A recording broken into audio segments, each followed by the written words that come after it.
नमस्कार, मैं हूं अखिलेश पांडे और आप देख रहे हैं सी न्यूज़ भारत। वक्त हो चुका है न्यूज़ आर का। उन्नाव जनपद में विभिन्न विकास खंड में ग्राम प्रधान संगठन के द्वारा प्रधानमंत्री संबोधित ज्ञापन सौंपा गया।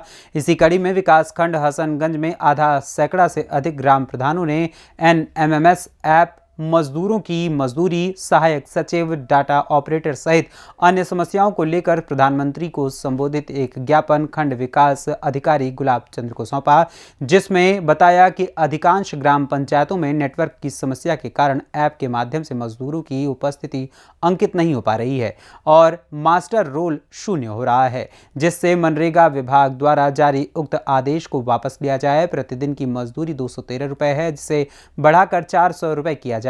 सहायक सचिव, डाटा एंट्री ऑपरेटर, शौचालय केयरटेकर एवं प्रधान के मानदेय की व्यवस्था राज्य सरकार द्वारा अलग अलग करने का वादा किया गया था, जिसको अभी तक नहीं किया गया है। जनपद के विभिन्न विकास खंडों में ग्राम प्रधान संघ व अन्य संगठनों के द्वारा प्रधानमंत्री संबोधित एक ज्ञापन दिया गया है, जिस ज्ञापन में ग्राम प्रधानों द्वारा मांग की गई है कि मनरेगा मजदूरी को बढ़ाया जाए व जो मनरेगा ऐप के द्वारा ग्राम पंचायतों में काम करने वाले मजदूरों का उपस्थिति दर्ज की जाती है उसको बंद किया जाए, क्योंकि उस ऐप्स के माध्यम से जो कार्य किए जा रहे हैं, टेक्निकल इशू आने से मजदूरों की उपस्थिति शून्य हो जाती है, जिसका भुगतान नहीं हो पाता है। इस तरीके से ग्राम प्रधानों को और ग्राम पंचायत में काम होने वाले शून्य हो जाते हैं और दोनों लोगों को दिक्कतें आती हैं। ग्राम प्रधान का ये भी कहना है कि जो लेबर मौके पे काम करने जाता है वह हम लोगों से मजदूरी की मांग करता है। सी न्यूज़ के लिए उन्नाव से दीपांकर सिंह। हैं कि जो MS से हाजिरी हो रही है, MS नेटवर्क कमज़ोर रहता है, इससे मजदूर वापस आ जाते हैं और हाजिरी जाती है। और जो मजदूरी है मनरेगा की, ये 213 रुपये, कम से कम 400 रुपये की जाए।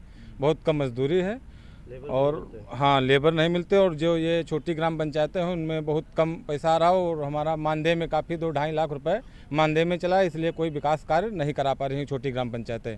इसमें इनका जो वेतन है वो इसकी अलग से व्यवस्था की जाए, वेतन की। अच्छा, MMS की जो बात आपने कही है, किस तरीके की टेक्निकल चीज़ें आ रही हैं? नेटवर्क नहीं आता है, मजदूर बैठे रहते हैं, वापस हो जाते हैं 2 घंटे के बाद, इसलिए काम नहीं हो पा रहे हैं, कोई विकास कार्य नहीं हो पा रहे हैं। वहाँ जाने के बाद हाँ, आज तक जो कार्य कराया गया उसमें जो महिला मेट है पूर्व से, उसका कोई भुगतान नहीं हो पाया अभी तक, इसलिए काम बाधित हो रहे हैं। कुछ लोगों का कहना है कि हाजिरी शून्य हो रही है, क्या मामला है? शून्य, जब वो नेटवर्क नहीं आता, सर्वर नहीं आता है तो हाजिरी शून्य हो जाती है। तो दोनों गाँव समय में किसी तरीके की समस्याएं भी आ रही होंगी। लेबर आप लोगों से क्या हाँ, लेबर मजदूरी बढ़ाने की दोबारा वापस नहीं मांग करते हैं और दोबारा काम पे नहीं जाते हैं, इसलिए जी दोबारा आता नहीं है।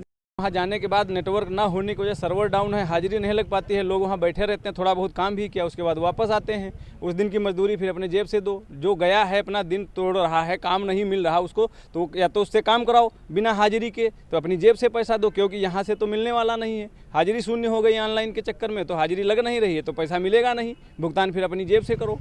इस वजह से कार्य बाधित हो रहे हैं।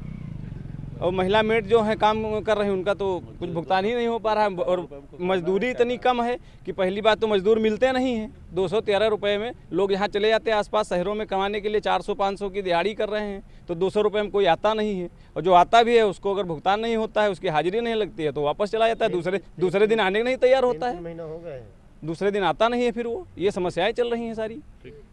उन्नाव से सी न्यूज़ संवाददाता दीपांकर की रिपोर्ट। फिलहाल इस खबर में इतना ही। देश दुनिया की तमाम खबरों के लिए देखते रहें सी न्यूज़ भारत।